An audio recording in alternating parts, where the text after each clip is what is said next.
नमस्कार, आप देख रहे हैं हेडलाइन 36.com और मैं हूं शिवशंकर सारथी। हॉट टॉपिक को लेकर कानपुर के विकास दुबे ने 5-7 दिनों में संजय दत्त से ज़्यादा ख्याति अर्जित कर ली थी।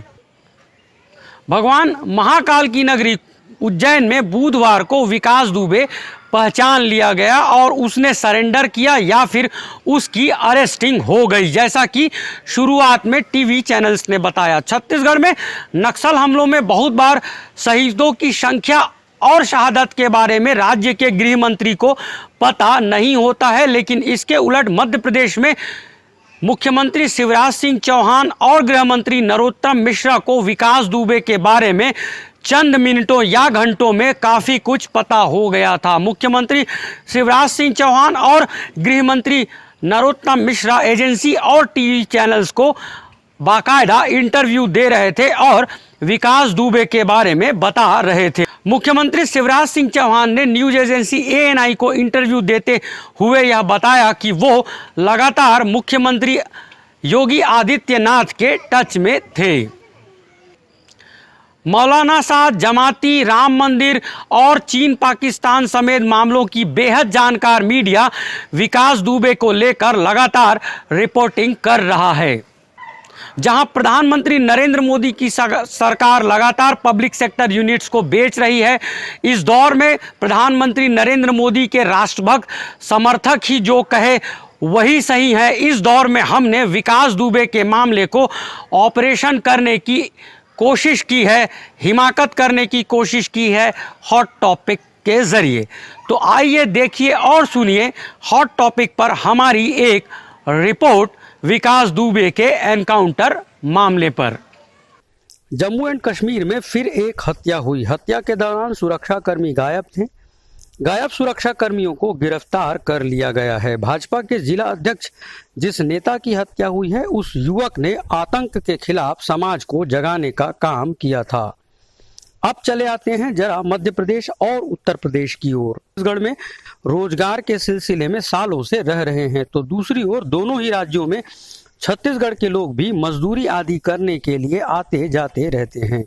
जहां एक और बिहार और उत्तर प्रदेश में बड़े क्राइम होना आम बात है, तो वहीं दूसरी ओर छत्तीसगढ़ की छवि एक शांत राज्य के रूप में है। हाल ही में धमतरी में रेत माफिया ने भाजपा नेता जनपद सदस्य को जमकर पीट दिया। जहां पीटने वाले फरार हैं, तो वहीं आबकारी का घोटालेबाज अधिकारी समुद्र सिंह भी तो फरार है।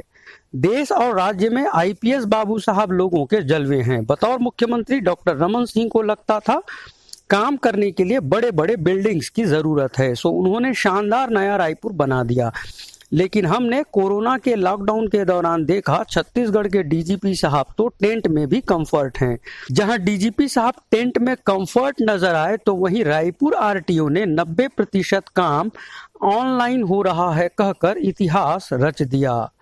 जहां रायपुर RTO ने इतिहास रचा, तो वहीं डॉक्टर रमन सिंह के ऐतिहासिक काम की पोल खोल दी आदिवासी बहुल इलाकों के नागरिकों ने। जिला कलेक्ट्रेट का घेराव करते हुए नागरिकों ने कहा बैंकिंग सिस्टम में दिक्कत है, शासकीय योजनाओं की राशि रुपया नगद चाहिए। नगद भुगतान के लिए चीफ मिनिस्टर भूपेश बघेल भी राजी हो गए। नारायणपुर के लोगों को भी नगद भुगतान किया जाए, यह मांग पूर्व मंत्री केदार कश्यप ने भी की। कश्यप ही वह नेता हैं जिन्होंने अंतिम व्यक्ति तक विकास पहुंचा है के दावे के साथ चुनाव लड़ा था। केदार कश्यप चुनाव हार गए थे। क्या उन्हें चुनाव प्रचार के दौरान दिखा कि बैंकिंग सिस्टम ध्वस्त है? शायद नहीं। सांसद चुनाव जीतने वालों में स्पीकर चरणदास महंत की पत्नी ज्योत्सना महंत का नाम ही है ना। दरअसल हम एनकाउंटर में मार दिए गए कानपुर के विकास दुबे के बारे में ही बात करना चाहते हैं। हत्या, अपहरण जैसे लगभग 60 दर्ज मामलों के बाद भी यदि आदमी जेल से बाहर है, परिवार के हर सदस्य के नाम पर गन लाइसेंस है, तो यह भी तो एक तरह का विकास ही हुआ ना। करने के साथ ही हमने टेंट, RTO, रेत माफिया की दादागिरी और समुद्र सिंह की फरारी के जरिए भूपेश सरकार के कार्यकाल की बात भी कह दी है। एक समुद्र सिंह पकड़ा नहीं जा रहा है, फिर भी कांग्रेस के विनोद तिवारी ने ACB और EOW में जाकर डॉक्टर रमन सिंह और अभिषेक सिंह की शिकायत की है। कानपुर के विकास दुबे ने भी राजनीति के समंदर में सालों ऐश की। उसका एनकाउंटर फर्जी है या सही, इस बारे में राजनेता, मीडिया और आम लोग इन दिनों कांग्रेस महासचिव प्रियंका गांधी वाड्रा ने विकास दुबे एनकाउंटर मामले के जांच की मांग की है। तो उनके मांग करने के बाद मध्य प्रदेश के गृह मंत्री नरोत्तम मिश्रा ने कहा, जब विकास दुबे पकड़ा गया तो बोलते छत्तीसगढ़ के जयंत बारिक भी सवाल खड़े किए जाने से नाराज जान पड़ते हैं, लेकिन विवेक सक्सेना डिप्लोमेटिकली एनकाउंटर को जायज बताने में कामयाब नजर आए। एक पल के लिए विकास दुबे के एनकाउंटर को सही मान लिया जाए। उत्तर प्रदेश में योगी सरकार आने के बाद 5000 से ज्यादा एनकाउंटर हुए हैं। सबसे ज्यादा एनकाउंटर शामली के पुलिस ऑफिसर ने किया है। इस पुलिस ऑफिसर की पीठ थपथपा दी है सीएम योगी आदित्यनाथ ने। मगर यूपी की ही स्वतंत्र पत्रकार नेहा दीक्षित का रिसर्च अलग कहानी बयां करता है। नेहा के मुताबिक ज्यादातर एनकाउंटर की पुलिसिया कहानी एक सी है।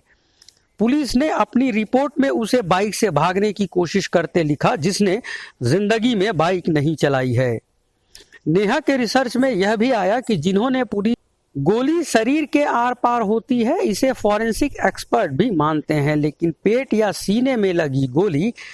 स्वतंत्र पत्रकार नेहा दीक्षित के ही मुताबिक एनकाउंटर में मारे गए ज्यादातर लोग गरीब थे और एनकाउंटर के बाद घर के लगभग सभी पुरुष जेलों में डाल दिए गए। विकास दुबे के केस में लगभग यही हुआ है। उनकी पत्नी और नाबालिग बेटे ने सरेंडर किया, ऐसी खबर है। विकास दुबे के नाबालिग बेटे को यूपी पुलिस ने घुटने के बल बिठा दिया। यह फोटो भी वायरल हुई है।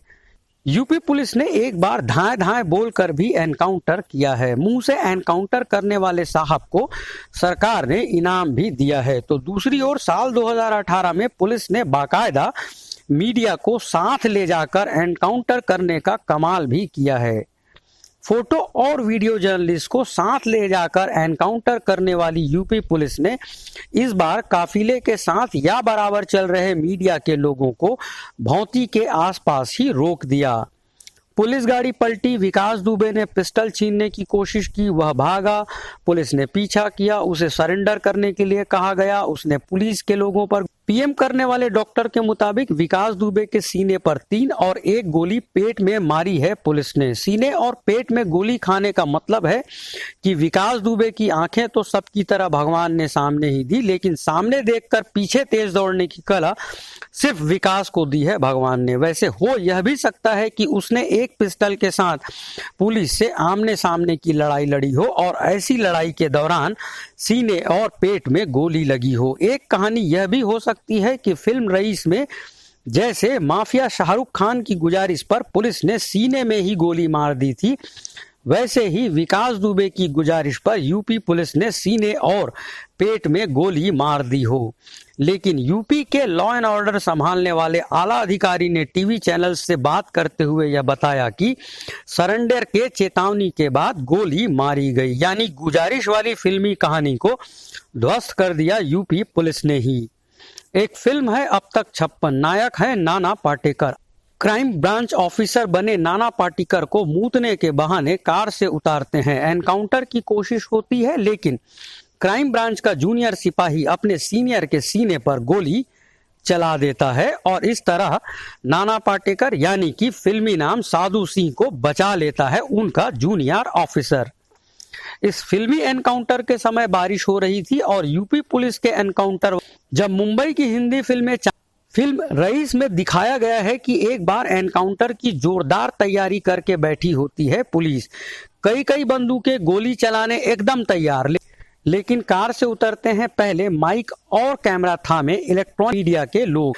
माइक और कैमरा थामे लोगों को देखकर बंदूकें गोलियां कैसे चला देती। इस समय शाहरुख खान पुलिसिया पहले मीडिया को रोका गया और सच्चा एनकाउंटर करने के बाद यूपी पुलिस ने पहले मीडिया को रोका गया और सच्चा एनकाउंटर करने के बाद यूपी की पुलिस ने मीडिया को कवरेज करने का मौका दिया। राजनेता पुलिस ईमानदार हैं, लेकिन मीडिया के लोग बेईमान। मीडिया के लोगों ने कहा अच्छा होगा यूपी की पुलिस स्क्रिप्ट राइटर बदल दे। कुछ ऐसा ही मनजीत कौर बल के एफबी अकाउंट में हमने देखा। राष्ट्रवादियों ने इस एनकाउंटर को जायज माना है। लिखा है, यदि यह एनकाउंटर सच्चा है तो 100 तोपों की सलामी, और यदि एनकाउंटर फेक है तो 1000 तोपों की सलामी। सवाल बहुत हैं, कटाक्ष और भी किए जा सकते हैं, लेकिन जब देश में राष्ट्रवादियों की सरकार है तो क्यों ना इसे अभी और इसी समय खत्म किया जाए, बिल्कुल वैसा ही जैसा विकास दुबे को सुबह सुबह खत्म कर दिया गया।